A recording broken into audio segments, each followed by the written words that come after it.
Aimés qui se trouvent partout dans le monde. Et que Dieu vous bénisse richement. Vous savez, nous tous, nous voulons avoir du repos. Mais personne ne peut avoir repos s'il ne s'attache pas avec le Seigneur Jésus-Christ. Israël, c'était l'image de l'église du Nouveau Testament. Israël donc Israël est l'image de l'église. Regardez par exemple, dans les temps du roi Asa, Israël avait perdu la paix. Mais pourquoi? Parce qu'il ne marchait pas selon les promesses de Dieu. Il ne marchait pas selon la volonté de Dieu. Il suivait les dieux étrangers. Et Dieu les a quittés. L'Esprit de Dieu les a quittés. Et qu'est-ce qui était venu après? C'est le problème. Aujourd'hui, toi aussi, peut-être, tu se trouves dans plusieurs problèmes que tu n'as pas la solution. Tu n'as pas la paix. Mais même comme tu es comme ça, si tu n'as pas la paix, ça montre que tu n'as pas le royaume de Dieu. Si ça te manque de paix chez toi, à ta maison, à ta famille, ça montre réellement que tu n'as pas le royaume de Dieu en toi. Je vais sonder les Écritures dans les livres des Chroniques. Je vais commencer au verset 1.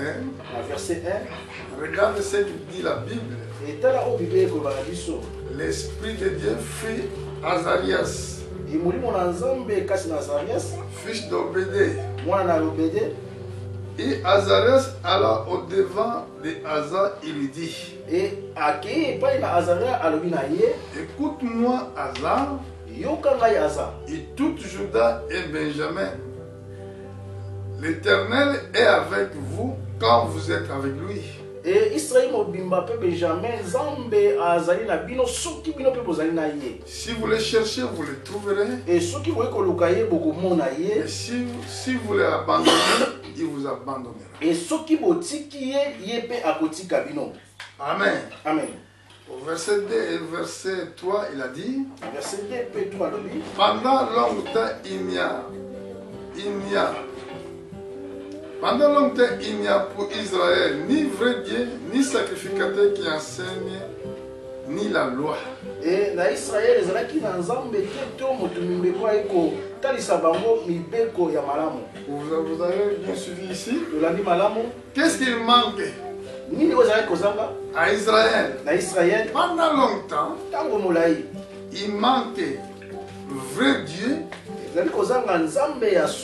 ni sacrificateur qui scène la loi. Mais au sein de leur détresse, ils sont retournés à l'Éternel, le Dieu d'Israël. Ils l'ont cherché, ils l'ont trouvé. Dans ce temps-là, point de sécurité, ceux qui allaient, ils venaient. Car il y a de grands troubles parmi tous les habitants du pays. On s'est heurté peuple contre peuple, ville contre ville. Parce que Dieu les a agités par toutes sortes d'angoisses. Vous donc fortifiez-vous et ne laissez pas vos mains s'affaiblir. Car il y il y aura une salaire pour vous, et pour vos œuvres. Ici, nous avons vu, à ce temps de Asa, les peuples d'Israël ont abandonné Dieu pour suivre les dieux étrangers. Ils ont abandonné la loi. Donc ça veut dire qu'il y avait la famine de la parole de Dieu. Parce qu'il n'avait pas à cette époque-là ni vrai Dieu. Mais voyons, écoutez bien. C'est Dieu qui avait choisi le peuple d'Israël. C'est lui qui avait choisi Abraham. Et c'est lui aussi qui a permis selon son destin que les enfants d'Israël allaient au pays d'Égypte. 400 ans après, il a visité ce peuple qui était au esclavage. Il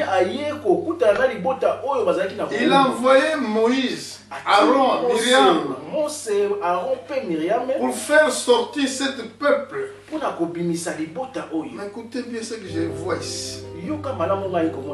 Après, quand ils sont possédés le pays, dans les temps de Josué, Israël abandonna leur vrai Dieu. Ils commençaient à suivre les dieux étrangers.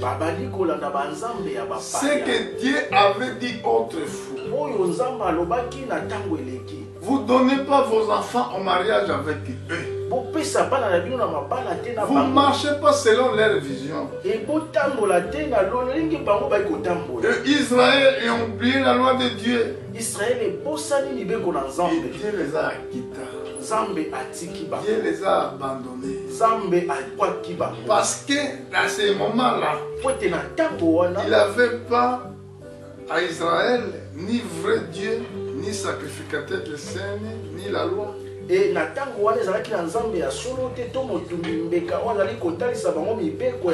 c'est ça qu'on voit aujourd'hui dans nos maisons. Comme nous avons laissé la Bible de côté. Comme nous avons laissé les enseignements bibliques.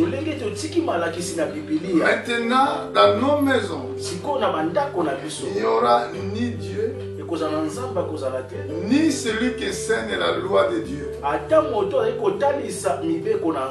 Quand nous sommes dans ces situations-là, qu'est-ce que ça va arriver? Il y a des troubles dans nos maisons. Pas de paix, pas de tranquillité, parce que vous n'avez pas Dieu avec vous. Écoutez la terre. Écoutez le monde. Une fois que vous abandonnez Dieu dans vos constitutions de vos pays, une fois que vous avez abandonné Dieu dans votre façon de vivre, il n'y aura ni la paix, ni la tranquillité dans votre vie. Parce que c'est lui qui a créé la terre. C'est Dieu lui-même. C'est lui qui ramène la paix. C'est Dieu lui-même. Une fois que vous l'abandonnez, il vous abandonnera aussi. Mais si vous êtes accroché avec lui, même quand vous passez dans les temps difficiles, il sera toujours victorieux. Alléluia. Amen. Écoutez ceux qui abandonnent la parole de Dieu. La Bible déclare à ce temps-là point de sécurité pour ceux qui allaient y venant. Car il y avait des grands troubles parmi tous les peuples du pays. On se heurtait le peuple contre peuple, ville contre ville, parce que Dieu les agita par toutes les sortes d'angoisses. Maintenant, ici, le prophète est venu.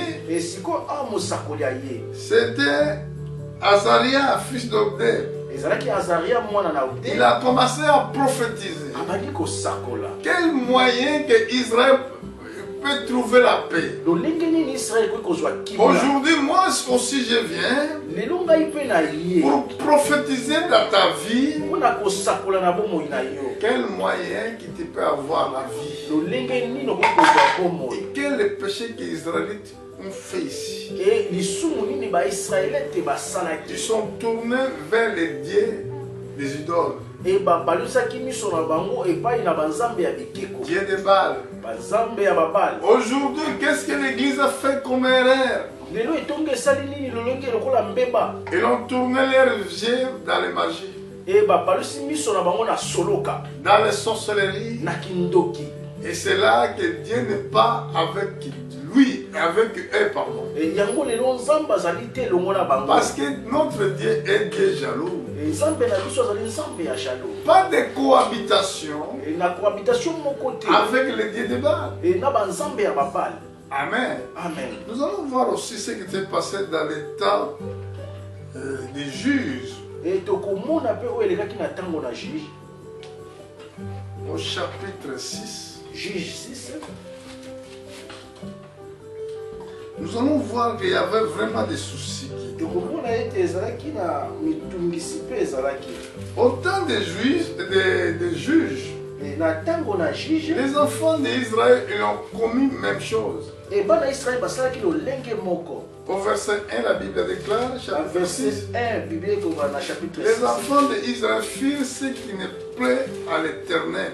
Je répète, les enfants d'Israël firent ce qui déplaît à l'Éternel. Et l'Éternel les livra entre les mains des Madians pendant 7 ans.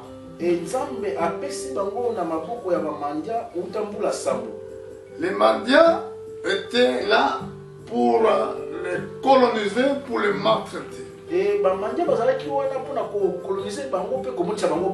Mais pour quelle raison? Parce qu'ils faisaient des choses que Dieu qui ne plaisaient pas Dieu. Écoutez bien, quand vous faites des choses qui ne plaisent pas Dieu, toi, enfant, tu voulais être désobéissant devant tes parents. Et toi, femme, tu ne voulais pas être obéissant à ton mari. Comment tu veux que Dieu donne la paix dans ta vie?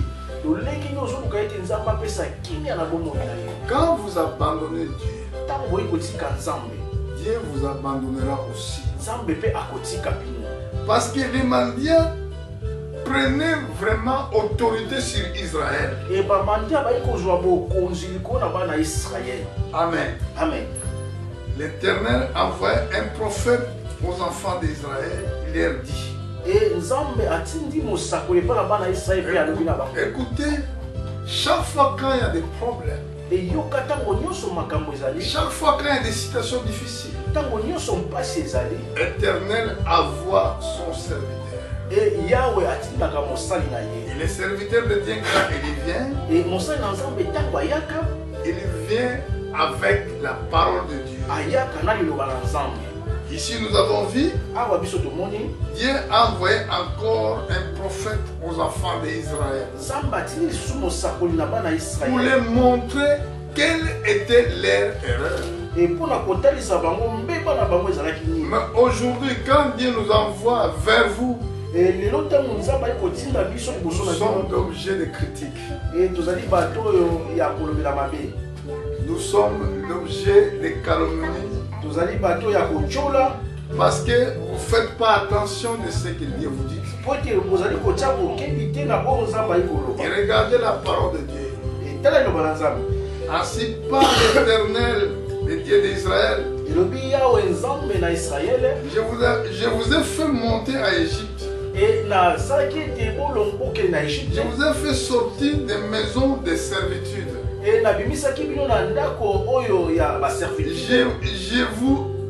Je vous ai délivré de la main des Égyptiens et de la main de tous ceux qui vous opprimez.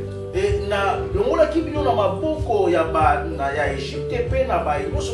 Je l'ai chassé devant vous. Je vous ai donné leur pays. C'est que le prophète de Dieu avait rappelé aux enfants d'Israël. Il a dit, je vous ai délivré dans les mains des Égyptiens. Pendant que Dieu délivrait le peuple d'Israël, mais c'était un homme qui était devant eux. Il ne voyait pas Dieu, mais il voyait un homme qui est ramené avec la parole de Dieu vers eux. Quand il a écouté, quand il était attentif pour écouter cet homme de Dieu, la délivrance était là. Mais après, qu'est-ce qui se passait après? Pourquoi Dieu les juge ici? Par rapport à leur comportement. Amen. L'église d'aujourd'hui, il aime beaucoup la sorcellerie, la magie dans l'église. Mais ça se voit dans les actes, dans le comportement. Mais un envoyé de Dieu, Dieu lui donne la parole pour prêcher. Pendant que vous croyez cette parole, cette parole ramène la paix. Et si vous avez le souvenir dans les Écritures, Jésus avait dit, allez partout dans le monde, prêchez l'évangile à toutes les créations. Et celui qui croira, qui sera baptisé, sera sauvé. Il dit encore, partout où vous allez être reçus, la maison qui va vous recevoir, laissez la paix. Vous voyez? Quand la maison là reçoit le Seigneur, la paix de Dieu doit être là. Mais quand la maison rejette le Seigneur, vous allez voir toujours des soucis dans votre maison. Parce que vous avez rejeté Dieu. Pendant que le prophète avait prophétisé, dans le verset 10, il a dit, je vous l'ai dit, je suis l'Éternel, votre Dieu. Vous ne craignez point les dieux des Amoréens dans les pays dans lesquels vous habitez. Mais vous n'avez point écouté ma voix. Amen. Il y a un problème qui se passe quand Dieu nous parle. Est-ce que nous avons le temps d'écouter sa voix? C'est ça le problème qui était arrivé aux enfants d'Israël. Il a répété de le dire que je vous ai dit, je suis l'Éternel votre Dieu. Vous ne craignez point les dieux des Amoréens dans les pays dans lesquels vous habitez. Mais vous avez point écouté ma voix. Voilà la raison pour laquelle Israël était dans cette situation. Et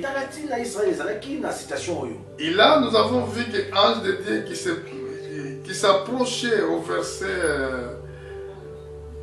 11. Oui, l'ange de l'Éternel, il saisit, est-il assis sous les térébènes d'Orphra, qui partenait à Joa, de la famille d'Abiziar. Gédéon, fils bâti du fourment au presseur pour le mettre à l'abri des Mandia. Ici, ange approcha vers Gédéon. Il a dit à Gédéon, au verset 12, il a dit, l'ange de l'Éternel lui parut, il lui dit, l'Éternel est avec toi, vaillant héros.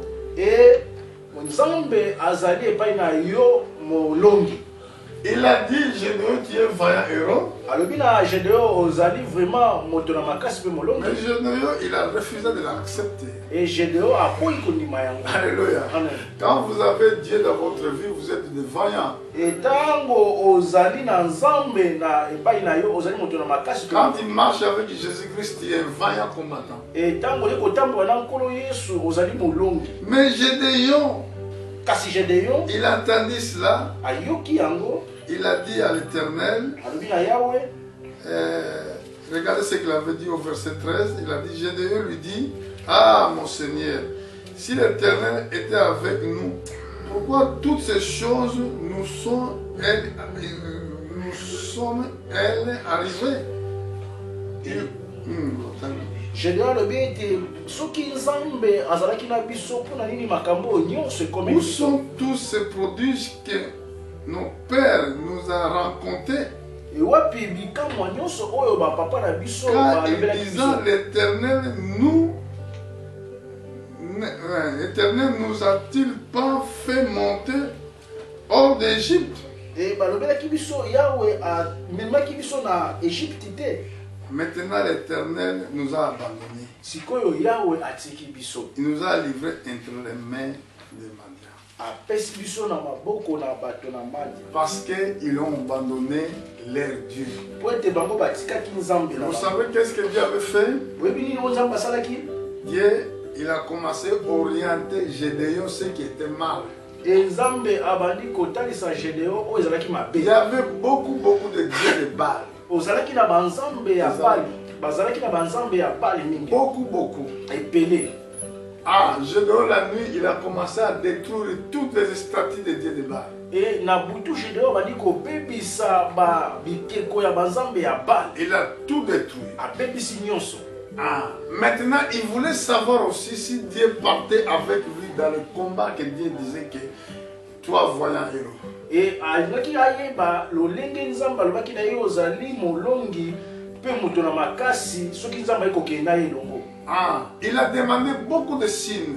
Asengaki bilembo ebele. Que Dieu le montre si Dieu était avec lui. Et nzamba talisa soki azalaki elongo na ye. Il voulait être sûr ce que je voulais faire. Est-ce que Dieu il est avec moi? Alingaki ayeba o nazolinga na sala nzamba zananga elongo. C'est important à tout serviteur de Dieu pour faire quoi que ce soit, même pour bâtir une assemblée d'une ville, tu dois savoir si Dieu il est avec toi dans cette ville. Parce que tu risques de partir, Dieu n'est pas avec toi. Dieu voyait que Dieu il a répondu toutes les signes. Et tous les peuples, il s'ajouta avec Gédéon pour révolter dans ces 7 ans d'esclavage. Pendant qu'ils se réunissent avec Gédéon pour aller à guerre. Mais Dieu avait vu qu'il y avait beaucoup de gens qui étaient là, qui sont désorgueillés. Parce que pour servir Dieu, tu ne dois pas avoir des orgueillers qui se montrent en évidence. Donc nous devons s'humilier vraiment profondément pour servir Dieu. Et Dieu avait dit, c'est lui qui a la crainte de mourir, qu'il rentre chez lui. Beaucoup sont rentrés, et les restes sont restés quand même. Dieu a regardé. Il y avait encore beaucoup de gens qui étaient avec Gédéon. Dieu a dit, oui, non, il y a encore beaucoup qui est avec toi. Ramène-les sur les montagnes. Quand tu vas l'amener sur les montagnes, maintenant attends dans l'eau. C'est lui qui va laiter l'eau comme ça, comme un chien. Mettez-les à côté. C'est lui qui va plonger tout son corps dans l'eau. Mettez-les à côté. Ça veut dire pour servir Dieu, c'est une choix divine. C'est une choix de lui-même Dieu. Il ne peut pas dire que moi je voulais être pasteur, tu risques d'abandonner un jour. Je ne sais pas si je peux voir ce verset. Bon, on va regarder quand même.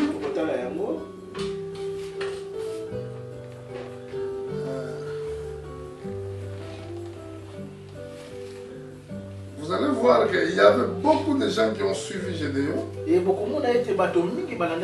ce n'est pas la volonté de Dieu, mais c'était la volonté de ce peuple-là, de eux-mêmes, pas Dieu.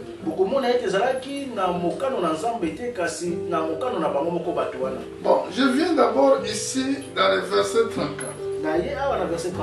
Gédéon fut revêtu de l'esprit de l'Éternel, il sonna la trompette. Et Gédéon Biazer fut convoqué pour marcher à sa suite. Il envoya des messagers dans toute le Manassé qui fut aussi convoqué pour marcher à sa suite. Il envoya des messagers dans Aser, dans les Zaboulons et dans les Nephtali qui montaient à leur rencontre. Gédéon dit à Dieu, si tu veux délivrer Israël par ma main, comme tu le dis, voici, je veux mettre une toison de laine dans l'air.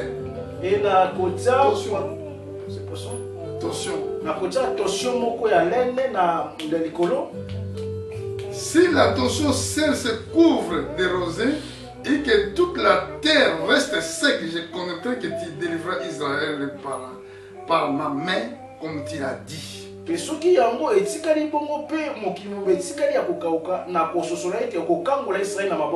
Donc là, c'est ça que je disais tout à l'heure, les signes que Gédéon démarrait. Il voulait savoir, il voulait connaître dans ce voyage. Dieu sera avec moi. Au chapitre 7. Regardez au verset 2. L'Éternel dit à Gédéon, le peuple qui y a avec toi est trop nombreuse pour que je livre mandat entre ses mains. Il pourra tirer gloire contre moi et dire c'est ma main qui m'a délivré.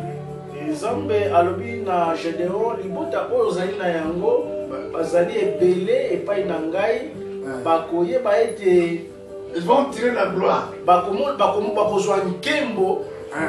Parce que beaucoup de serviteurs aujourd'hui cherchent la gloire. Moi je suis révérend pasteur, c'est moi qui fais les choses, moi je suis le bishop. Et ceux qui m'appellent bishop.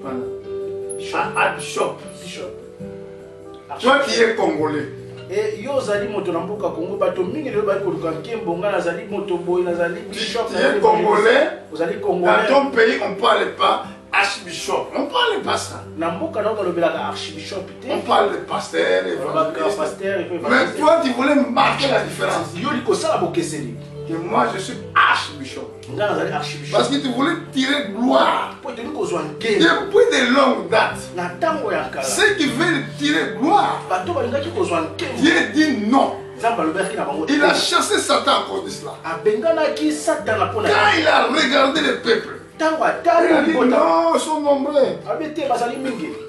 Sinon ils vont tirer la gloire contre l'autre. C'est moi, c'est moi. Alléluia. Alors pour travailler dans cette moisson, tu dois être humble. C'est pour ça qu'il avait dit ramenez-les dans les montagnes. Quand il a ramené dans les montagnes, oh, ceux qui ont laissé l'eau comme chien, il était seulement 300. Vous imaginez? Tous ces milliers de gens qui étaient avec lui, tous ils sont rentrés. C'est pour cela.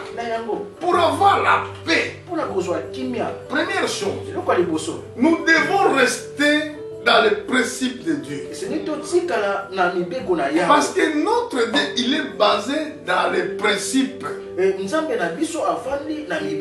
s'ils veulent faire la guerre contre toi, si toi tu restes dans ces principes-là,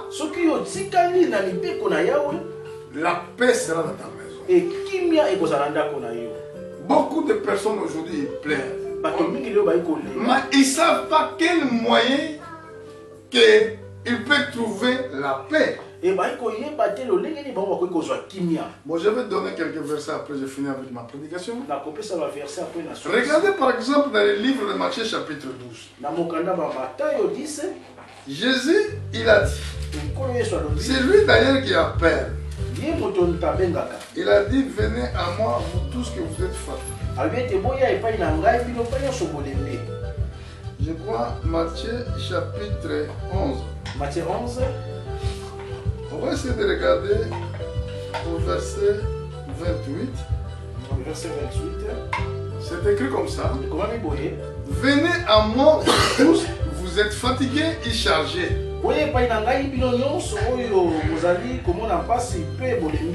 Je vous donnerai du repos. Vous avez bien entendu? Venez à moi. Vous tous, vous êtes fatigués.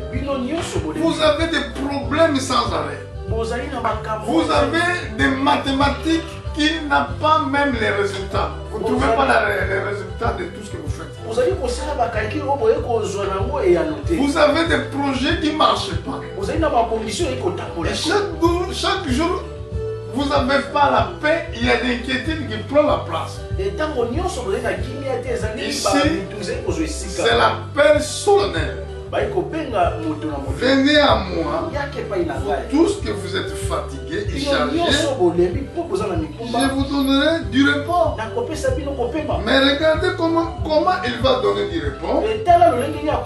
Prenez mon joug sur vous et recevez mes instructions. Écoutez bien, je reviens dans le verset 29. Verset 29. Prenez mon joug sur vous et recevez mes instructions.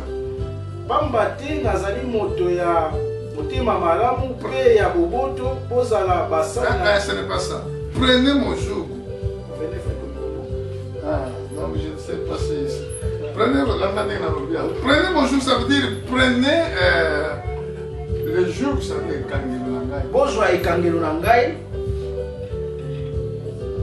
prenez mon joug sur vous et recevez mes instructions. Instruction. Car je suis doux et humble du cœur. Là, nous avons vu que le peuple qui était avec Gédéon, il était vraiment un peuple orgueilleux. Dieu ne peut pas travailler avec les orgueilleux. L'orgueil, ça veut dire celui qui n'accepte pas des conseils des autres. Même tu ne parles pas. Mais quand tu n'acceptes pas les conseils de l'autre, Dieu ne sera pas avec toi et le trouble restera dans ta maison. Jésus avait dit ici, prenez mon joug sur vous et recevez mes instructions. Car je suis doux et humble du cœur. Amen. Car je suis doux, humble, mais du cœur. Amen. Il a dit, et vous trouverez du repos pour vos âmes. Ça veut dire, quand nous sommes sur la terre, nous devons avoir des réponses sur nos âmes. Quand nous marchons, quand nous travaillons, nous devons avoir la paix. Parce que si nous avons les royaumes, la paix du royaume doit manifester en nous. La paix du royaume. Parce que comme c'est écrit, je vous donnerai la paix, pas comme le monde. Donc c'est très difficile de dire à quelqu'un, ok, beaucoup de gens par exemple, quand quelqu'un quand quelqu'un est décédé, ça, si ça arrive, quelqu'un décède, ils disent que oh, il repose à paix, et la paix repose à la paix. Ton âme repose en paix. Peut-être vous comprenez ça.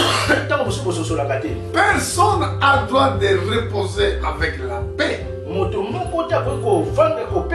Si sur la terre, il n'avait pas Jésus-Christ, comment tu vas dire à quelqu'un qui était peut-être sorcier, qui était magicien, quand il meurt, ils disent que ton âme repose en paix?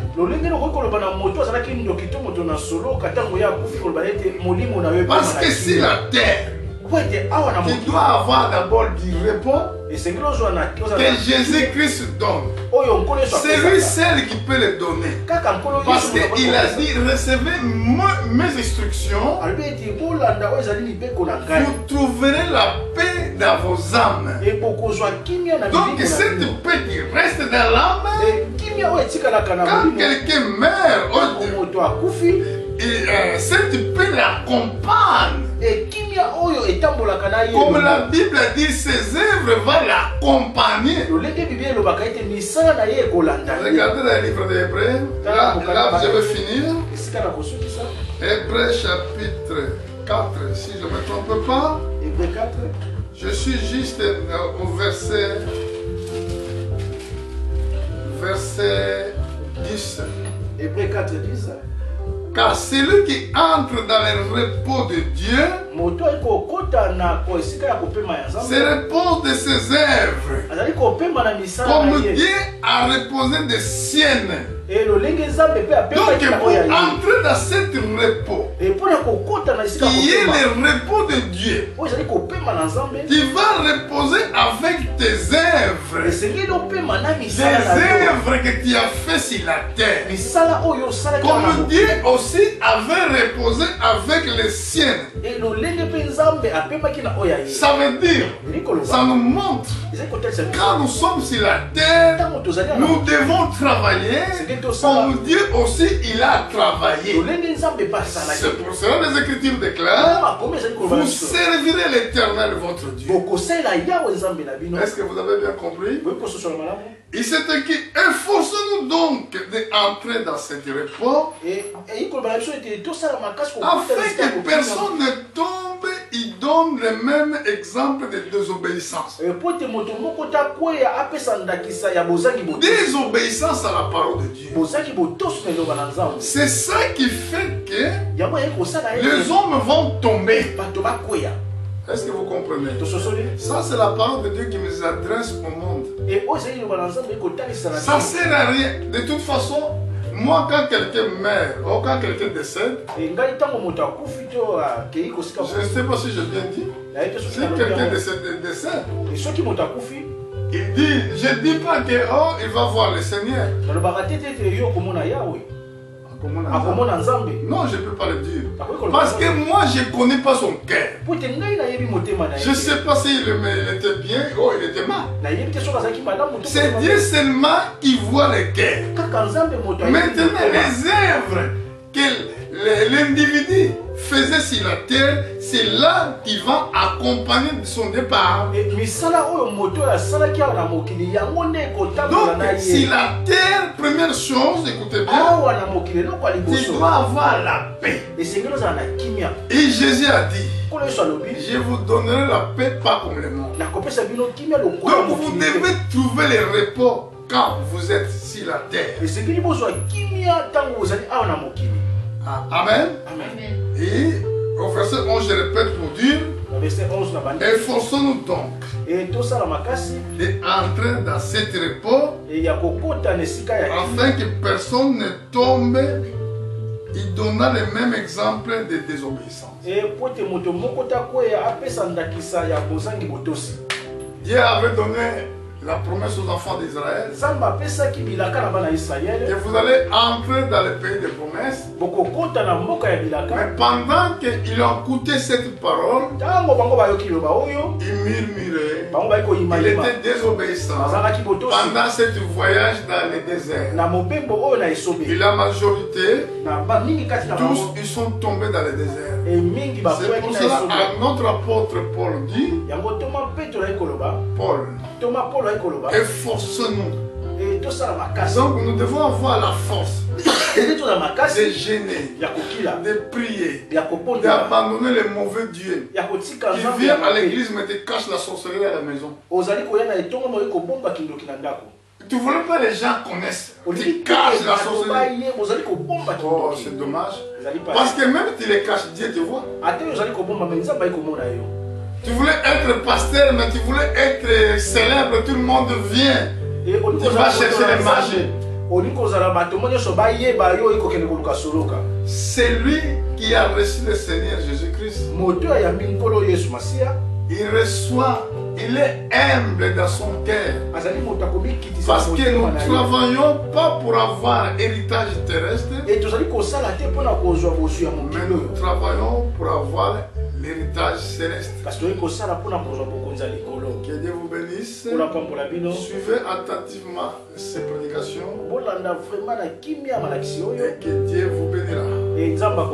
Pour aujourd'hui, nous sommes venus à la fin de notre prédication. Que Dieu vous bénisse. On va se mettre